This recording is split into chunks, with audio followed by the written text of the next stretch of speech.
Hi everyone, मैं गौरव कुमार और स्वागत करता हूं हमारे इस चैनल ग्रीशा एकेडमी में। और आज हम पढ़ने वाले बच्चों 9th स्टैंडर्ड एनसीईआरटी का मैथमेटिक्स, जिसमें हमने चैप्टर नंबर 8 क्वाड्रिलैटरल स्टार्ट किया था। और क्वाड्रिलैटरल का एक्सरसाइज 8.2 हम इस लेक्चर वीडियो में कवर करने वाले हैं। एक्सरसाइज 8.2 स्टार्ट करने से पहले मिड पॉइंट थ्योरम ये हम इस लेक्चर में सबसे पहले कवर करेंगे, और after that mid point theorem के बेसिस पर आपकी जो एक्सरसाइज है एक्सरसाइज 8.2 वो भी हम यहाँ पे कवर करने वाले हैं। तो चलिए दोस्तों, बिना किसी देरी के स्टार्ट करते हैं मिड पॉइंट थ्योरम। तो मिड पॉइंट थ्योरम समझने के लिए हम यहाँ पे एक ट्रायंगल ड्रॉ करेंगे और ट्रायंगल को नाम दे देंगे that is triangle A B C. ठीक है, ट्रायंगल एबीसी हम यहाँ पे ड्रॉ करेंगे।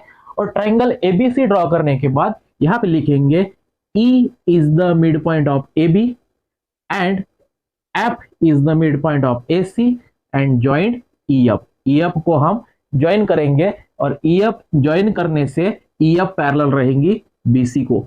EF पैरेलल रहेंगी BC को। EF is parallel to BC।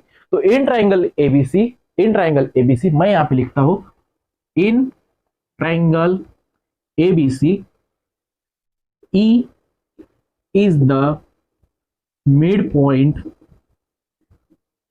of AB। E is the midpoint of AB and F is the midpoint of AC।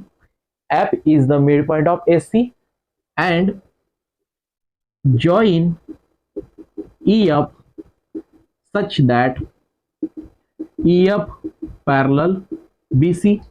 EF parallel BC, आपको EF join कर लेनी है सच दैट EF पैरेलल रहेंगी BC। तो यदि यहाँ पे E is the midpoint of AB and F is the midpoint of AC, तो बाय मिडपॉइंट थ्योरम EF रहेगी half of BC। EF BC के हाफ रहेगी। मतलब जितना भी डिस्टेंस या फिर जितने भी लेंथ EF की है, कंसिडर कीजिए EF की यदि लेंथ 5 है तो BC की लेंथ रहेगी 10। मतलब इसका मीनिंग ये होता है कि EF ये जो है ये BC के हाफ है। EF is the half of BC। EF is the half of BC and EF parallel BC। यदि EF पैरेलल BC रहती है तो EF पैरेलल रहेगी BC को। तो यदि EF पैरेलल BC रहती है तो EF रहेगी BC के half, because E is the midpoint of AB and F is the midpoint of AC। तो यह है आपका mid point theorem. That is mid point theorem जो है दैट इज मिड पॉइंट जो है वो मिड पॉइंट यदि हमने ज्वाइन किए तो अपोजिट साइड की वो क्या रहेगी, हाफ रहेगी। इसकी अपोजिट साइड ये है, पैरेलल साइड या फिर अपोजिट साइड को वो क्या रहेगी, हाफ रहेगी। एंड यहाँ पे एंगल ABC इक्वल रहेगा एंगल AEF को, एंगल AEF। ठीक है, और उसी प्रकार एंगल ACB इक्वल रहेगा एंगल AFE को। तो ये कहलाता है मिड पॉइंट थ्योरम। तो इसके बेसिस पर आपकी जो एक्सरसाइज है दैट इज एक्सरसाइज 8.2 वो भी हम कवर करने वाले हैं। तो चलिए देखते हैं एक्सरसाइज 8.2 का पहला example. ABCD is A quadrilateral in which PQRS are the midpoint of AB, BC, CD and AD and AC is a diagonal.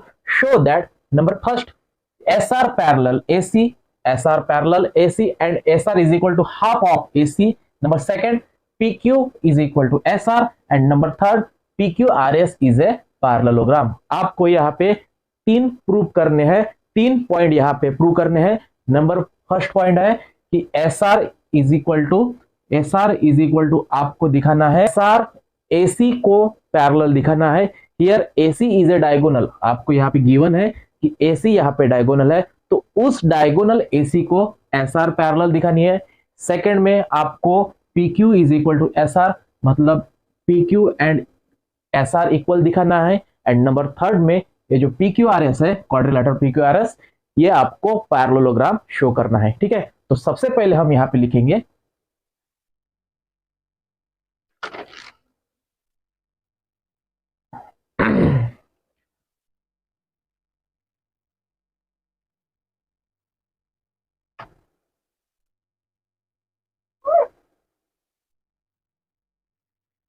In triangle ACD, in triangle ACD. अब यहाँ पे देखिए दो ट्राइंगल है, एक ट्राइंगल है एडीसी, एक triangle ADC मतलब इस प्रकार का ट्राइंगल, ठीक है, और दूसरा ट्राइंगल है एबीसी मतलब इस प्रकार का ट्राइंगल, ठीक है।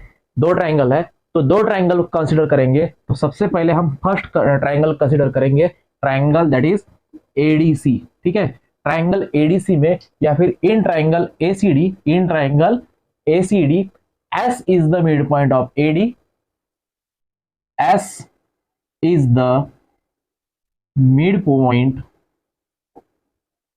of AD and R is the midpoint of CD. Here S is the midpoint of AD and R is the midpoint of CD. Therefore, by midpoint theorem, SR रहेगी half of AC। यदि S and R यहाँ पे mid point है तो ये जो SR है ये SR AC के हाफ रहेगी। जैसा कि हमने मिड पॉइंट थ्योरम देखा, यदि एक ट्राइंगल रहता है और ट्राइंगल की ABC में E and F mid point रहते हैं तो ये जो EF है EF रहेगी BC के हाफ। तो उसी प्रकार ये जो एंगल है दैट इज, ये जो ट्राइंगल है दैट इज ट्राइंगल ADC में ये जो SR है ये SR AC की क्या रहेंगी, हाफ रहेंगी एंड SR पैरेलल रहेंगी AC को, एंड SR पैरेलल AC।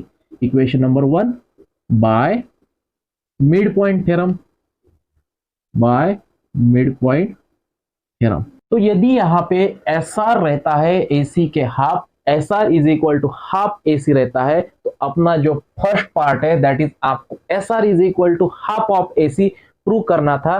तो यहाँ पे SR is equal to half of AC, ये पहला पार्ट आपका यहाँ पे प्रूव हो चुका है, ठीक है। अब सेकंड पार्ट में देखिए, सेकंड पार्ट में आपको लिखना है PQ is equal to SR, मतलब PQ and SR, PQ and SR ये दोनों भी साइड आपको इक्वल दिखानी है, ठीक है। मैं सेकंड में लिखता हूं। अब जैसा कि हमने ट्राइंगल ACD कंसीडर किया, ट्राइंगल ACD कंसीडर किया, उसी प्रकार हम ट्राइंगल ABC कंसीडर करते हैं। तो मैं यहां पे लिखता हूं in triangle ABC, in triangle ABC, ये जो आपको दिख रहा है ट्राइंगल ABC, इन ट्राइंगल में P is the mid point of AB and Q is the mid point of BC। तो मैं यहां पे लिखता हूं P is the midpoint of AB and Q is the midpoint of BC, Q is the midpoint of BC। Therefore, by midpoint theorem, PQ रहेगा half of AC। PQ जो है PQ AC को पैरेलल भी रहेगा और PQ AC के half रहेगा, and PQ parallel AC। Equation number 2, और यहां पे लिखता हूं मैं बाय मिड पॉइंट थ्योरम, ठीक है। बाय मिड पॉइंट थ्योरम से PQ जो है PQ रहेगा पैरेलल साइड AC के हाफ। तो ये आ गया आपका इक्वेशन नंबर 2।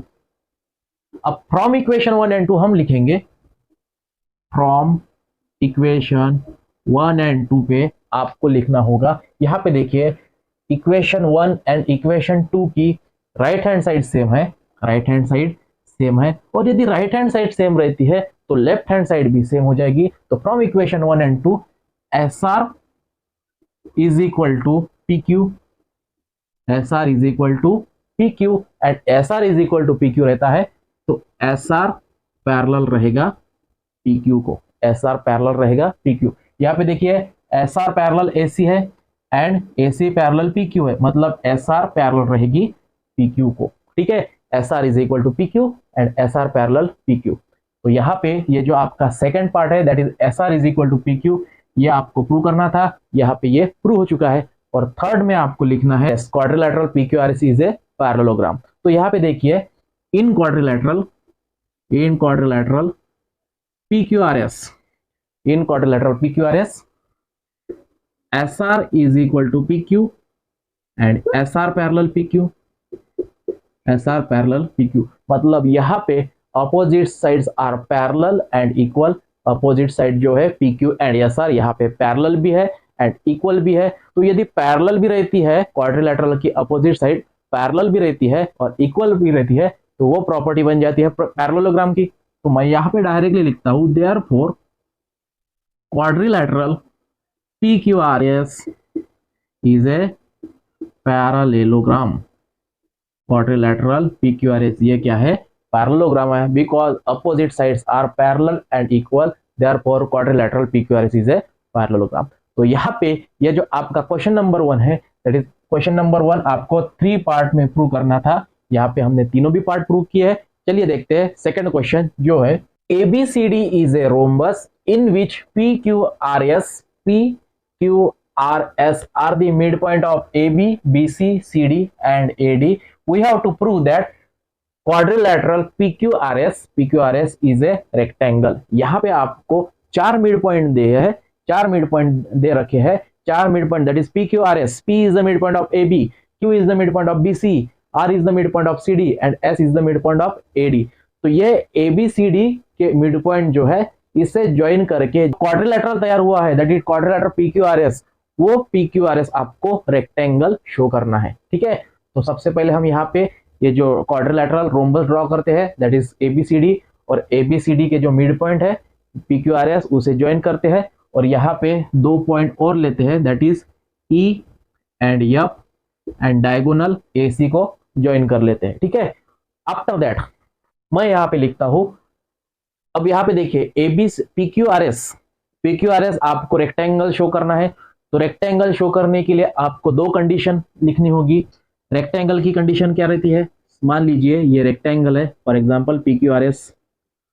तो रेक्टेंगल की कंडीशन क्या है कि opposite sides are parallel and equal, opposite sides are parallel and equal, and चारों एंगल में से एक एंगल आपको 90 डिग्री का दिखाना होगा, ठीक है। चारों एंगल में से एक, वैसे तो चारों के चारों एंगल 90 डिग्री के रहते हैं, लेकिन आपको 4 में से कोई भी एक एंगल 90 डिग्री का बताना होगा, तब जाके हम कहेंगे कि this quadrilateral PQRS is a rectangle, ठीक है। तो सबसे पहले हम यहाँ पे ये जो एग्जांपल है, इस एग्जांपल को 2 पार्ट में प्रूव करेंगे। पहले एग्जांपल में प्रूव करेंगे कि opposite sides are parallel and equal. तो मैं यहाँ पे लिखता हूँ ABCD is a rhombus, we have CD क्या है, रोम्बस है। और यदि ABCD इज द रोम्बस है और PQRS are the mid point of P, Q, R, S are the mid point of AB, BC, AC, AD, ठीक है। P is the mid point of AB, Q is the mid point of BC, R is the mid point of AC, R is the mid point of CD। यहाँ पे CD लिखना होगा, AB, BC, CD and AD। R is the mid point of CD and S is the mid point of AD, ठीक है। और यदि PQRS mid point रहते हैं AB, BC, CD and AD क्या, तो मैं यहाँ पे लिखता हूँ इन ट्राइंगल ABC। अब जैसा कि हमने डायगोनल AC यहाँ पे ड्रॉ किया, तो डायगोनल AC के जरिए यहाँ पे 2 ट्राइंगल तैयार हुए। पहला ट्राइंगल है ADC, मैं यहाँ पे लिखता हूँ इन ट्राइंगल ADC। हमने सबसे पहले ADC को कंसिडर किया, और ADC में लिखेंगे S is the mid point of AD and R is the midpoint of CD. R is the midpoint of CD. By midpoint theorem, SR parallel रहेंगी AC को and SR is equal to half रहेंगी AC। Equation number 1, और आप SR parallel AC भी लिख सकते हैं, and SR parallel AC equation number 1, ठीक है। यदि S is the mid point of AD रहता है, R is the mid point of CD रहता है, तो SR जो है SR ये रहेगी AC के half bye mid point theorem, and SR parallel भी रहेंगी AC को, इक्वेशन नंबर 1, ठीक है। सिमिलरली अब जैसा कि हमने ट्राइंगल यहाँ पे ADC कंसिडर किया, ट्राइंगल ये जो है that is triangle ADC consider किया, उसी प्रकार हम ट्राइंगल अभी ABC कंसिडर करते हैं, ठीक है। तो मैं यहाँ पे लिखता हूं similarly in triangle ABC. In triangle ABC, P is the midpoint of AB. P is the midpoint of AB, and Q is the midpoint of BC. Q is the midpoint of BC. Q is the midpoint of BC. Therefore, by midpoint theorem, PQ रहेंगी half of AC. PQ is equal to half of AC. जो PQ है that is PQ जो है PQ AC के क्या रहेंगी, half रहेंगे. Equation number 2 and PQ parallel भी रहेंगी AC को. ठीक है, PQ पैरेलल भी रहेंगी AC को. तो फ्रॉम इक्वेशन 1 एंड 2 आप यहां पे रीजन दे सकते हैं बाय मिड पॉइंट थ्योरम, और यहां पे भी reason by mid point theorem. आपको हर एक स्टेप को रीजन देना है. ठीक है, तो मैं हर एक स्टेप को यहाँ पे रीजन दे रहा हूं बाय मिड पॉइंट थ्योरम. और फ्रॉम इक्वेशन 1 एंड 2, अभी यहाँ पे देखिए इक्वेशन 1 की राइट हैंड साइड और इक्वेशन 2 की भी राइट हैंड साइड यहाँ पे सेम है, हाफ AC हाफ AC. तो यदि राइट हैंड साइड सेम रहती है तो लेफ्ट हैंड साइड भी यहाँ पे सेम हो जाएगी. तो मैं यहाँ पे लिखता हूँ therefore SR is equal to PQ and SR parallel PQ from equation 1 and 2. Equation 1 and 2 में से आप लिखेंगे PQ is equal to SR is equal to PQ and SR parallel है AC को एंड PQ पैरेलल है AC को. इसका मतलब SR भी पैरेलल रहेंगी PQ को. और यदि opposite sides are parallel and equal, opposite side जो है that is SR and PQ यहाँ पे इक्वल भी है and SR and PQ parallel भी है, तो opposite sides are parallel and equal. इसका मीनिंग ये होता है कि quadrilateral PQRS is a rectangle. ठीक है, रेक्टेंगल की कंडीशन, रेक्टेंगल की प्रॉपर्टी क्या कहती है, यदि opposite sides are parallel and equal then it is a rectangle. But rectangle की एक और कंडीशन रह गई, दैट इज रेक्टेंगल का एक एंगल, कोई भी एक एंगल आपको 90 डिग्री का दिखाना है. Opposite sides are parallel and equal, ये तो प्रॉपर्टी पैरेललोग्राम की भी है, लेकिन पैरेललोग्राम का एक भी एंगल 90 डिग्री का नहीं रहता. लेकिन opposite sides are parallel and equal, ये प्रॉपर्टी रेक्टेंगल की है, लेकिन आपको उनमें से एक भी एंगल 90 डिग्री का बताना होगा. तो हम ये जो पहला पार्ट है, पहले पार्ट में हमने opposite sides are parallel and equal दिखाई. अब जो नेक्स्ट पार्ट है, नेक्स्ट पार्ट में हम कोई भी एक एंगल 90 डिग्री का प्रूव करेंगे. तो मैं इसे रब करके लिखता हूं. In triangle ERC, in triangle ERC, ERC मतलब ये वाला triangle, and triangle EQC and triangle EQC. सबसे पहले हमने दो ट्रायंगल कंसीडर किए, that is triangle first and triangle second.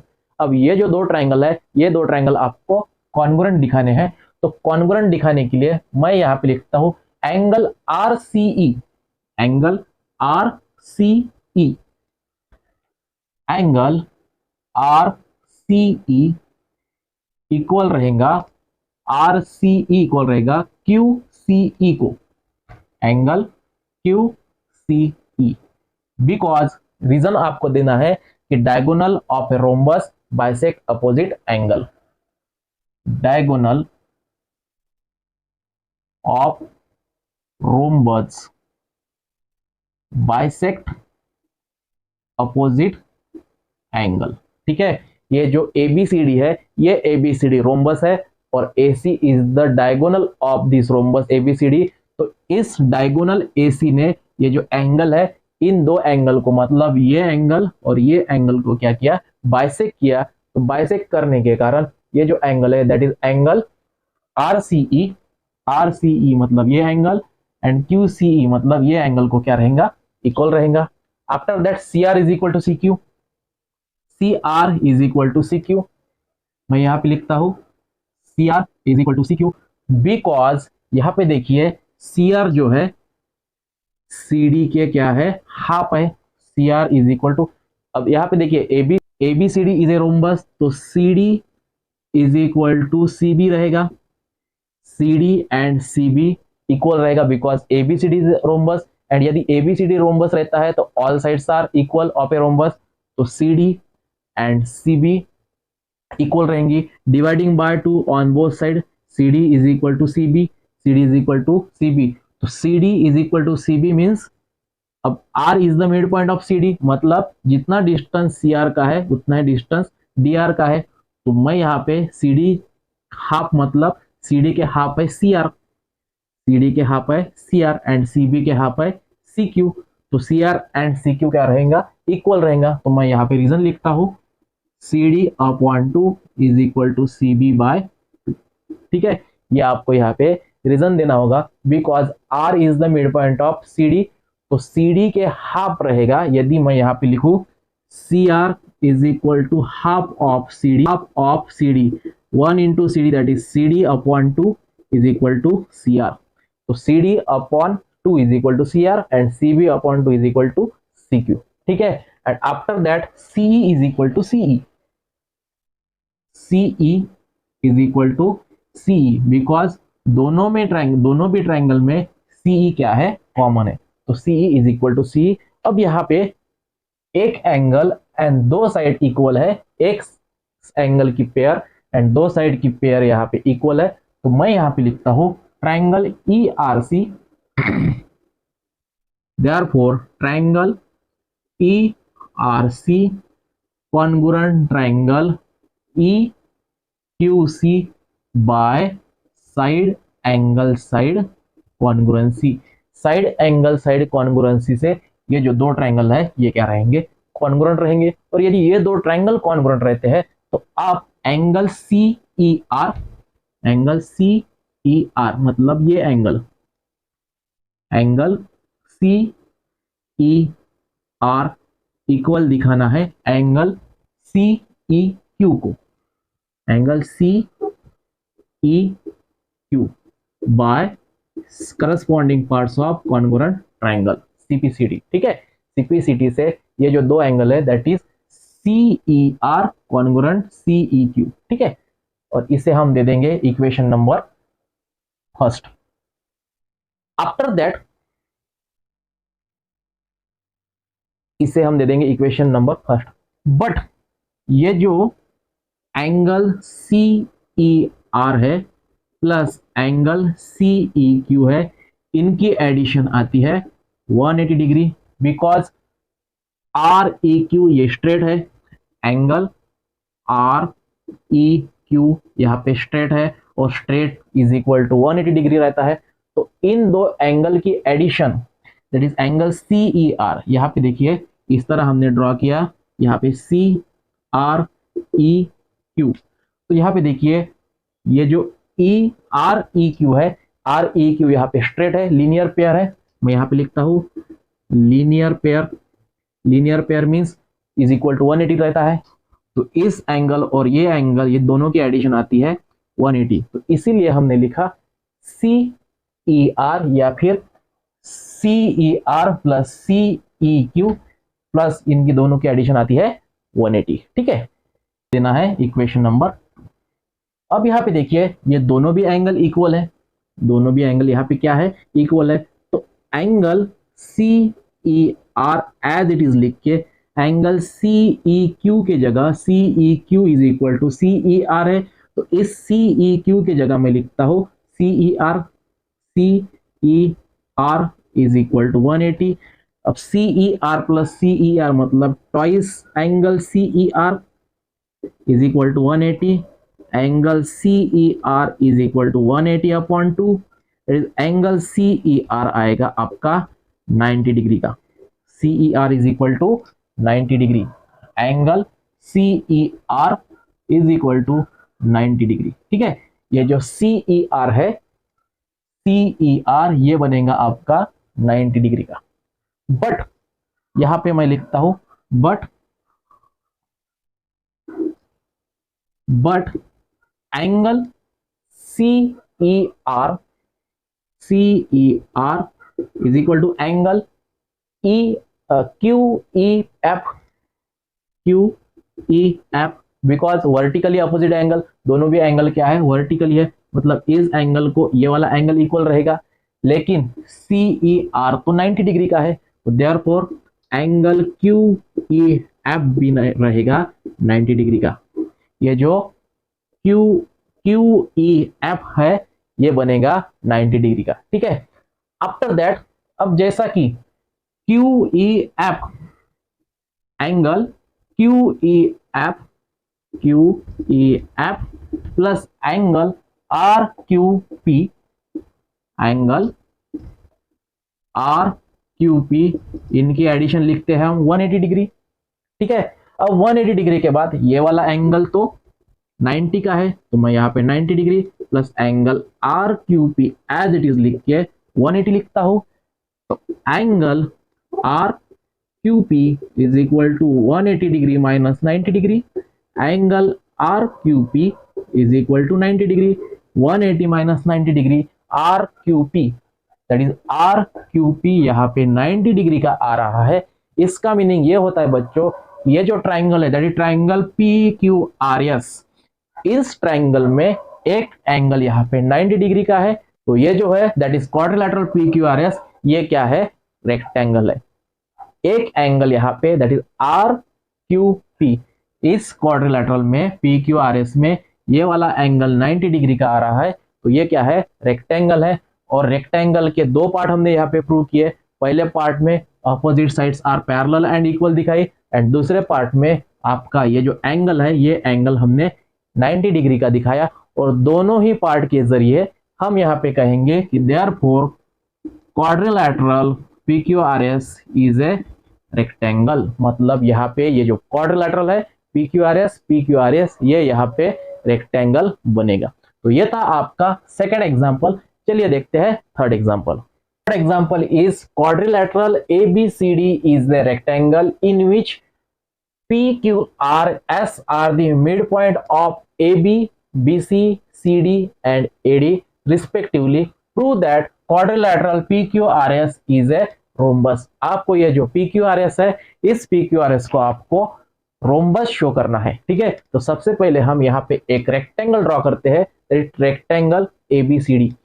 अब इस रेक्टेंगल में P is the midpoint of AB, Q is the midpoint of BC, R is the midpoint of CD and S is the midpoint of AD, और join diagonal AC, हम यहाँ पे AC diagonal जो है उसे join करते हैं और उसमें लिखेंगे। अब यहाँ पे देखिए दो ट्राइंगल है, that is triangle ABC and triangle ADC। First triangle ABC जो है दैट इज ABC, ABC में P is the midpoint of AB and Q is the midpoint of BC, join PQ, तो PQ रहेंगी half of AC। तो मैं यहाँ पे लिखता हूं in triangle ABC, P is the midpoint of AB, P is the midpoint of AB and Q is the midpoint of BC, Q is the midpoint of BC, Q is the midpoint of BC, therefore PQ is equal to half of AC, PQ is equal to half of AC and PQ parallel AC, equation number 1 by midpoint theorem, ठीक है। यदि P is the midpoint of AB रहता है, Q is the midpoint of BC रहता है, तो PQ parallel रहेगा AC को और PQ रहेगा AC के हाफ, ये रहता है बाय मिडपॉइंट थ्योरम, ठीक है। सिमिलरली अब जैसा कि हमने ट्राइंगल ABC कंसीडर किया, उसी प्रकार ट्राइंगल ADC कंसीडर करते हैं। Similarly in triangle ADC, R is the midpoint of CD, R is the midpoint of CD and S is the midpoint of AD, S is the midpoint of AD, ठीक है। S is the midpoint of AD, therefore by midpoint theorem SR is equal to half of AC and SR parallel AC, equation number 2 by midpoint theorem, ठीक है। अब यहाँ पे equation 1 and equation 2 लिखा हमने, तो हम यहाँ पे लिखते हैं from equation 1 and 2, from equation 1 and 2 equation 1 and 2 पर से यहाँ पे देखिए इक्वेशन 1 की left hand side and equation 2 की भी लेफ्ट हैंड साइड यहाँ पे सेम है। तो यदि लेफ्ट हैंड साइड यहाँ पे राइट हैंड साइड सेम है, इक्वेशन 1 की right hand side and equation 2 की राइट हैंड साइड सेम है, तो यदि राइट हैंड साइड सेम रहती है तो लेफ्ट हैंड साइड भी सेम रहेगी। तो P Q is equal to S R, P Q is equal to S R. और यहाँ पे P Q parallel A C है, S R parallel A C है, तो पी क्यू पैरेलल रहेगी एस आर को, P Q parallel S R from equation 1 and 2, P Q parallel S R. यहाँ पे देखिए P Q parallel S R, P Q parallel S R यहाँ पे आया है, ठीक है। तो यहाँ पे हम लिखेंगे यदि opposite sides are parallel and equal, तो हम यहाँ पे लिखेंगे quadrilateral P Q R S is a parallelogram, parallelogram, ठीक है। Quadrilateral P Q R S is a parallelogram, ये यहाँ पे प्रूव हो चुका है। लेकिन आपको पैरेललोग्राम नहीं शो करना है, तो आपको शो करना है कि ये जो पी क्यू आर एस है ये रोम्बस है। तो ये हो गया फर्स्ट पार्ट। सेकंड पार्ट में देखिए हम क्या लिखते हैं, in triangle PAS, in triangle PAS, ये ट्रायंगल हमने कंसिडर किया in triangle PAS and triangle दूसरा ट्रायंगल कंसिडर करेंगे PBQ, PBQ। दो ट्रायंगल हमने कंसिडर किए हैं, that is triangle first and triangle second. अब ये दो ट्रायंगल आपको कॉन्ग्रुएंट दिखाने हैं, तो कॉन्ग्रुएंट दिखाने के लिए angle A is equal to angle B, angle A is equal to angle B, because ABCD is a rectangle and rectangle की ईच एंगल रहती है 90 डिग्री का। तो मैं यहाँ पे लिखता हूँ ईच ऑफ 90 डिग्री, दोनों भी एंगल 90 डिग्री की है, इसीलिए दोनों भी एंगल यहाँ पे क्या रहेंगे, इक्वल रहेंगे। तो angle A is equal to angle B। After that AP is equal to BP, AP is equal to BP, AP is equal to BP because P is the midpoint of AB, P is the midpoint of AB। यदि P is the midpoint of AB रहता है तो AP and BP equal रहेंगे, हमने यहाँ पे लिखा AP is equal to BP and last में AS is equal to BQ, AS is equal to BQ, that is first triangle की AS सेकंड ट्राइंगल की BQ को क्या रहेंगी, इक्वल रहेंगी, because half AD is equal to half BC। यहाँ पे देखिए AD and BC, AD and BC equal है because ABCD is a rectangle and opposite sides are equal. तो dividing by 2 on both side करते हैं, तो AD upon 2 is equal to BC upon 2। तो AD upon 2 मतलब होता है AS, because AS is the half of AD, AS जो है AD के हाफ है, because S is the mid point of AD। तो यहाँ पे 1/2 इंटू AD मतलब होता है AD/2, दैट इज AS। तो AD अपॉन 2 की जगह हम लिखेंगे AS एंड BC अपॉन 2 की जगह लिखेंगे BQ। तो यहाँ पे देखिए AS is equal to BQ, तो आपको रीजन लिखना होगा AD upon 2 is equal to BC upon 2, ये हो गया आपका रीजन, ठीक है। अब यहाँ पे देखिए दो साइड एंड एक एंगल यहाँ पे कॉन्ग्रुएंट है, तो देयरफॉर ये जो दो ट्राइंगल है that is triangle PAS congruent triangle PBQ bye side angle side congruency. ये जो दो ट्राइंगल है, ये दो triangle side SAS side angle side से क्या रहेंगे, कॉन्ग्रुएंट रहेंगे। और यदि दो ट्राइंगल यहाँ पे कॉन्ग्रुएंट रहते हैं तो हम यहाँ पे लिखेंगे कि फर्स्ट ट्राइंगल की PS that is PS is equal to second triangle की PQ को इक्वल रहेंगी by CPCT corresponding parts of congruent triangle.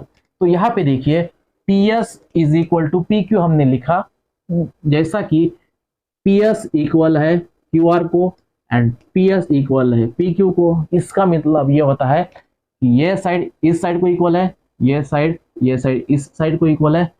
इसका मीनिंग ये होता है कि PS is equal to PQ is equal to SR is equal to QR।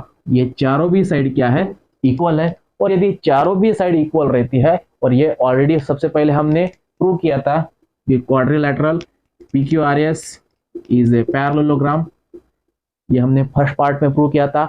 और आरएस पैरेललोग्राम रहता है और ऑल साइड्स यदि इक्वल रहती है, ऑल साइड्स यदि इक्वल रहती है तो देयरफॉर हम यहाँ पे कहेंगे PQRS इज ए रोम्बस। आपको PQRS ये रोम्बस शो करना था, देयरफॉर PQRS ये यहाँ पे रोम्बस आ चुका है। इस प्रकार बच्चों हमने इस लेक्चर में मिड पॉइंट थ्योरम भी देखा और एक्सरसाइज 8.2 के example number first, second and third cover किए। उम्मीद करता हूँ आपको ये लेक्चर वीडियो पसंद आया होगा।